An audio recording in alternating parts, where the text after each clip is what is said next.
The Phoenix Superior Courthouse gleams like polished marble in the morning sun as I push through the heavy oak doors. My heels click against the floor, each step measured and controlled despite the storm churning inside me. The familiar scent of lemon polish and old paper fills my lungs. I've walked these halls hundreds of times, but never like this, never as the defendant. I spot them immediately, my parents. The word feels foreign, a label without substance. Victoria's perfectly manicured hand rests on her attorney's sleeve as she leans in, whispering something that makes them both smirk. The diamond bracelet on her wrist catches the light, sending prisms dancing across the wall.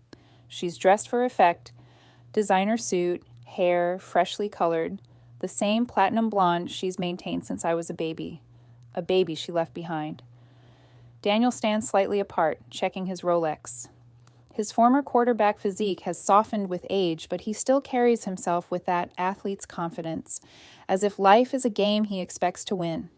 They don't notice me at first, giving me a moment to steel myself, to remember why I'm here. "Look who finally showed up," Victoria stage whispers to Daniel. "Our abandoned daughter graces us with her presence." The irony of her words stings like salt in an old wound. I smooth my simple black suit and walk past them without acknowledgement, taking my seat at the defendant's table. The whispers continue behind me, but I focus on arranging my notes, on breathing. "All rise," the bailiff's voice cuts through the murmur. The Honorable Judge William Hartford presiding. We stand as Judge Hartford enters, his robe sweeping behind him as he takes the bench. His eyes scan the room, pausing when they reach me. "Assistant District Attorney Morgan," he says, surprise evident in his tone. "Unusual to see you on that side of the courtroom." "Yes, Your Honor," I respond, my voice steadier than I feel. Family matters bring us all to unexpected places. Behind me, I hear Victoria's sharp intake of breath. When I glance back, the color has drained from Daniel's face. They didn't know. They had no idea their abandoned daughter had become a prosecutor, and a good one. The power imbalance they'd counted on has just shifted beneath their feet. Their attorney, Harrison Blake, recovers first. His expression hardens as he reassesses me, no longer seeing an easy target but a worthy opponent. And suddenly, I'm not in that courtroom anymore. I'm somewhere else entirely. Phoenix, Arizona, August 1993. The air is thick with desert heat, the kind that makes the asphalt shimmer like water. I'm 4 months old, too young to understand what's happening, but old enough to feel the tension as my parents argue over the trunk of their car. "It's just for a few months, Mom," Victoria promises Eleanor, who stands with me bundled in her arms despite the heat. "Just until we get established. You know how hard it is starting out." Eleanor's face is tight, with things unsaid. From the porch, Theodore watches silently, his judge's eyes missing nothing. He's recently retired, but the authority clings to him like cologne. "A baby needs stability," Eleanor says, her voice low but firm. Victoria rolls her eyes, checks her lipstick in the side mirror. "She has you two. What could be more stable than a judge and his wife?" Daniel slams the trunk closed. "We've got to hit the road if we want to make Vegas before midnight." They kiss me goodbye, perfunctory touches already gone in their minds. The car pulls away without a backward glance. I don't know it then, but a few months will stretch into decades of absence, punctuated by obligatory holiday appearances. What I do know is the feeling of Eleanor's tears falling on my forehead as she watches her only daughter drive away. My grandparents gave me everything my parents couldn't or wouldn't. Theodore taught me justice through bedtime stories about his cases, moral lessons wrapped in tales of real people making hard choices. Eleanor's kitchen was where I learned about love, consistent, reliable, unconditional. They never missed a school play or award ceremony, sitting front and center while my parents' chairs remained empty.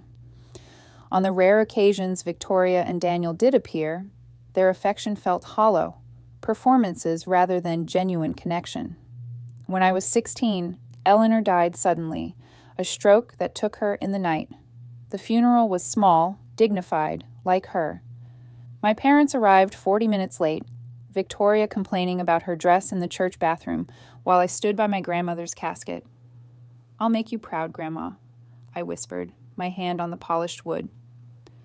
Theodore squeezed my shoulder, his grief as palpable as my own.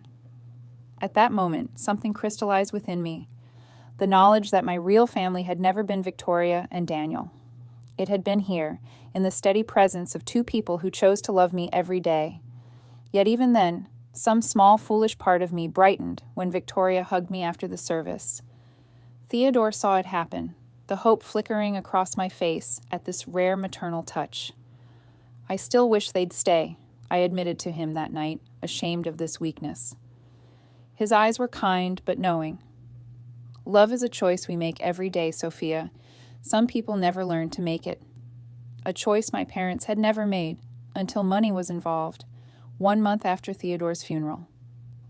Rain pelted the windows of Theodore's study, a fitting backdrop to the hollow quiet that had settled over the house. I stood motionless before his mahogany desk, fingers hovering above a wooden box I'd never seen before. The grandfather clock in the corner ticked away the seconds, its steady rhythm the only sound besides the storm. "What were you keeping from me, Grandpa?" I whispered, lifting the ornately carved lid. Inside lay a series of leather-bound ledgers, each labeled with a year spanning the past 2 decades. I recognized Theodore's meticulous handwriting immediately, the precise script of a man who believed details mattered. Pulling out the most recent volume, I settled into Theodore's leather chair, inhaling the lingering scent of his pipe tobacco. The first entry hit me like a physical blow. January 2024. Victoria called requesting additional funds for Daniel's business venture. Sent $3,500 as usual, makes 264 consecutive monthly payments. My hands trembled as I reached for Theodore's calculator. The math wasn't complicated, but I needed to see the number. 22 years. $3,500 every month. The sum on the display made my stomach clench. $924,000. "They took almost $1 million, I whispered, pressing my palms against the cool surface of the desk to steady myself. I pulled out more ledgers, each containing the same pattern. Year after year of payments, all meticulously documented in Theodore's precise script. Between the pages, I found photographs. Victoria on a yacht in Monaco, Daniel at exclusive golf resorts. Images dated during weeks when Victoria had claimed she was too busy to visit her ailing father. The clock struck midnight as I moved to Theodore's computer. The password came instantly. Eleanor's birthday, the one date he never forgot. Among the desktop folders, one caught my eye. Victoria requests. Email after email unfolded before me, a systematic pattern of manipulation so transparent it made my teeth ache. "Dad, Daniel needs new equipment for his startup. You know how hard he's trying." "Daddy, I miss you terribly but can't afford the trip right now. If you could help just this once." Between the blatant appeals were more insidious messages. "Mom always said you loved Sophia more than me. I guess she was right." The realization crystallized with painful clarity. They had never seen Theodore as a father. He had been nothing more than an ATM to them. I searched public records next. Attorney Harrison Blake's name appeared connected to multiple aggressive inheritance disputes. Victoria's social media accounts, usually private, had recent posts visible, hints about family wealth finally coming home. County records revealed something even more damning. Victoria had been involved in 3 prior inheritance disputes with other relatives. The narrative they were constructing became clear. Theodore had been manipulated by me in his final years. I was the villain in their story, the obstacle between them and money they believed was rightfully theirs. As dawn approached, I noticed a desk drawer I'd overlooked, marked with my name in Theodore's handwriting.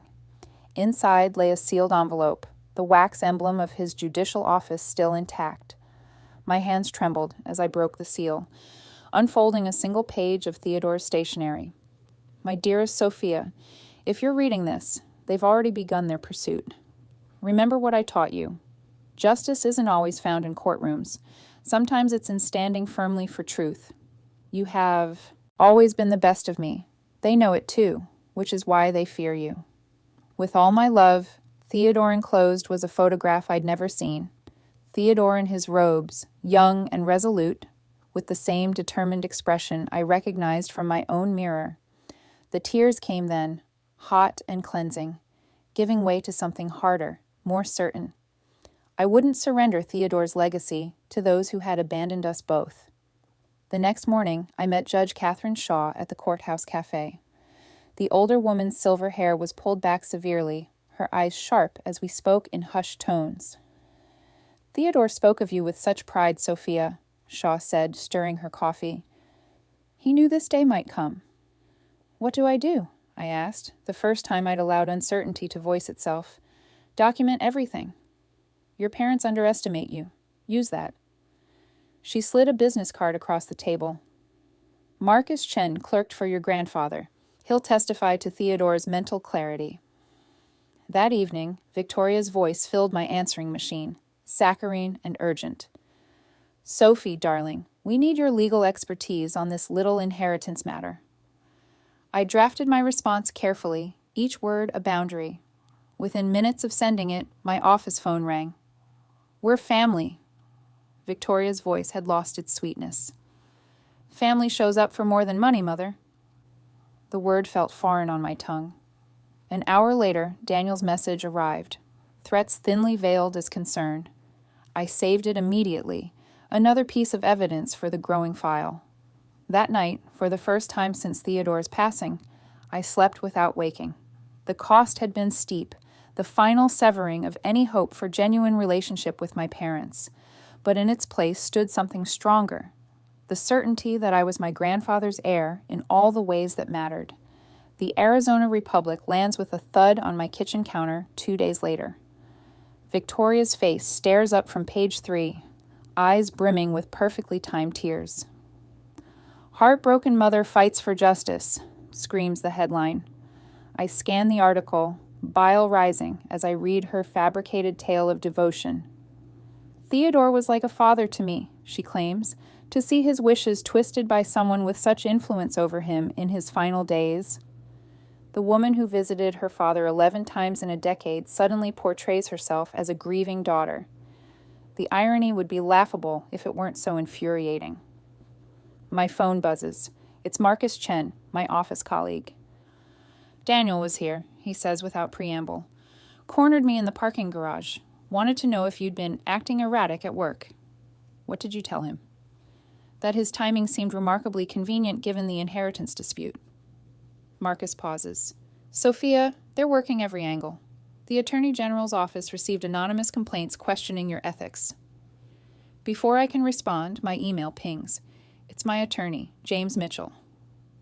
"Blake has filed an emergency motion claiming Theodore was incompetent when he drafted his will. Court date moved up by 2 weeks. They're accelerating, knowing a rushed timeline works against thorough preparation. That night, I spread documents across Theodore's desk, the same desk where he wrote landmark opinions that shaped Arizona law. Sleep is a luxury I can't afford. I arrange evidence chronologically, building an unassailable timeline of parental absence. In one box, I find holiday cards spanning 20 years. Each contains generic messages: "Merry Christmas, kiddo," "Love," "Mom and Dad." No references to achievements, interests, or personal details. They never knew me well enough to include them. Another folder contains Theodore's journal entries.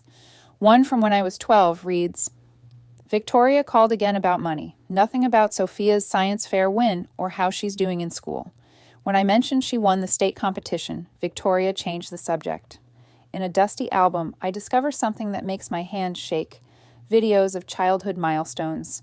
High school graduation, college commencement, law school ceremony.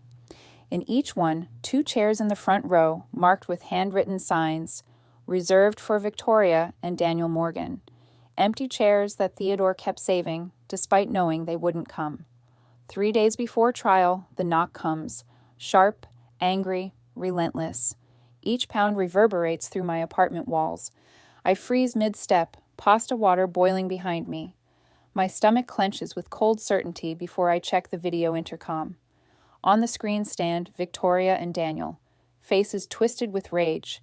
Victoria's perfectly styled hair is slightly disheveled, her composure cracking. Daniel's jaw is clenched, fists balled at his sides. Sophia, Victoria's voice cuts through the door. Open this door immediately. We need to talk. You've destroyed everything, Daniel shouts. The bank froze our accounts. Do you understand what you've done? I take a steady breath and turn on my phone's recorder. Then I dial 911. Phoenix police. 2 individuals are outside my apartment, yelling and refusing to leave. I'd like to report trespassing. Do you know them? The dispatcher asks. Yes, I say quietly, watching the monitor. They're biological relatives, but right now they're trespassers. Outside, the pounding intensifies. Victoria's fists hammer the door. Sophia, you think this makes you strong? You're heartless, selfish. Daniel's voice cracks with panic. We're your parents. You don't abandon family. 10 minutes later, blue lights paint the hallway. 2 officers appear. Calm, professional. They approach Victoria first. I watch through the intercom as Victoria rushes toward them, pointing frantically at my door. She's my daughter. She's destroyed our finances. We just need to talk. Daniel adds desperately. She's ruining our lives. My business partners are pulling out. The male officer raises a hand gently. This is private property. If she's asked you to leave, you need to comply. She's my child, Victoria shrieks. I have rights. The officer shakes his head. Not to trespass on an adult's property. Let's go. Through the speaker, I say just loud enough. Once you chose to be strangers, the word family lost its meaning. The officer nods toward the camera, acknowledging without judgment. He gestures toward the stairs. This is over. Victoria turns back one last time, her eyes burning. You'll regret this, Sophia. Blood is blood. I don't answer. The door stays closed. They leave under police escort, their footsteps fading. Heavy, defeated, gone. The conference room glass reflects my image as I arrange folders in precise order. Each deposition transcript represents another nail in Victoria and Daniel's coffin. A coffin they'd been building for 22 years without realizing it. They've filed a motion to exclude, James announces, entering with coffee. Blake's claiming our evidence is prejudicial rather than probative. Of course they have. My voice remains steady. Which judge? Martinez. Not ideal. Judge Martinez's reputation for caution is well known. I turn to the window, gazing at Phoenix's skyline. Somewhere across town, Victoria is probably selecting her outfit, rehearsing her tears. The next morning, the courtroom buzzes with tension. Harrison Blake looks immaculate but strained. Daniel sits slightly apart from Victoria, their unity fracturing under pressure. Dr. Patricia Hernandez takes the stand first, detailing Theodore's cognitive assessments. His mental acuity score was 29 out of 30, exceptional for any age. Blake rises for cross-examination, aggressive. Yet you never assessed him specifically for undue influence? Objection, James calls. Speculation. Sustained. Blake's frustration flickers across his face. He'd expected an amateur opponent, not a coordinated strategy. By midday, the financial analyst has outlined every payment from Theodore to Victoria, $3,500 monthly for 22 years, totaling $924,000. The courtroom falls silent as the number appears on screen. Victoria leans toward Blake, whispering urgently. Their planned narrative, the devoted daughter denied her birthright, crumbles against documented exploitation. The afternoon brings 3 witnesses from Victoria's past, relatives she'd challenged in previous inheritance disputes. Each testimony paints a consistent picture of systematic financial predation. How many times did Mrs. Morgan visit her father during his final illness? James asked the last witness. Once, she replies. The day after he changed his will. Judge Hartford's gaze sharpens, his pen pausing mid-note. Ms. Morgan, James begins when I take the stand. Why are you contesting your parents' claim? I meet his gaze steadily. This has never been about money. It's about truth. Methodically, I recount a lifetime of abandonment, holidays spent waiting, school events with empty chairs, birthdays marked by belated calls. I read from Theodore's journal, each entry a testament to their absence. Your Honor, James says, We request permission to play Theodore Morgan's video deposition, recorded 6 months before his death. Blake objects immediately, but Judge Hartford overrules him. Theodore appears on screen, sitting in his study. His hands may show his age, but his eyes are sharp, his voice clear. I make this recording in sound mind and body, anticipating a challenge to my will. I leave my estate to my granddaughter, Sophia, not out of confusion or manipulation, but with absolute clarity. Victoria, if you're watching this, know that I loved you until my last breath. But you chose absence. Sophia chose presence. The law recognizes both blood and choice, and so do I. Victoria gasps audibly. Daniel stares at his shoes. Financial records appear next. 22 years of payments highlighted. A calendar shows my daily care for Theodore. 2,500 days versus Victoria's 11 visits over the same period. Finally, the clerk reads Theodore's letter to the court, his words filling the room. I appoint Sophia my executor, knowing she alone possesses the integrity this responsibility requires. Judge Hartford delivers his ruling without returning to chambers. This court finds the challenge to Theodore Morgan's will without merit. The will is upheld in its entirety. He pauses, removing his glasses. Furthermore, I find this lawsuit not merely frivolous, but predatory. Attorney fees will be paid by the plaintiffs. Victoria jumps to her feet. This is absurd. I'm his daughter. Order. Judge Hartford's gavel punctuates the command. This court is adjourned. Reporters swarm as we exit. Victoria pushes through them, reaching for my arm. Sophia, she pleads, her voice breaking. I'm your mother. I turn to face her fully, cameras flashing.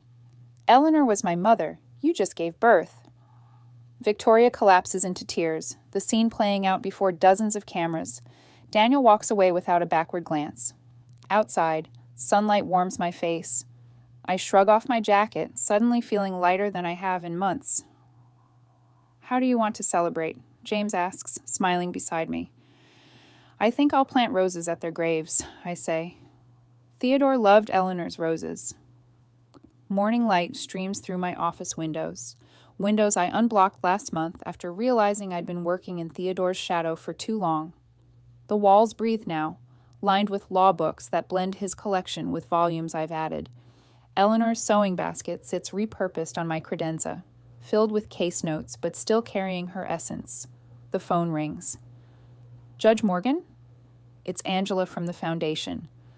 The Scholarship Committee just approved the first 5 recipients for the Morgan Hayes Fund. My fingers trace Theodore's gavel, now displayed prominently on my desk. Tell me about them.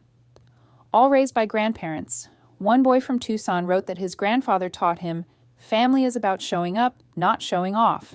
Something warm unfurls in my chest. The inheritance Victoria and Daniel coveted now funds college educations for children whose stories mirror mine. The robing ceremony last week still feels surreal. Becoming a circuit court judge in the very courthouse where my battle played out carries a symmetry Theodore would have appreciated.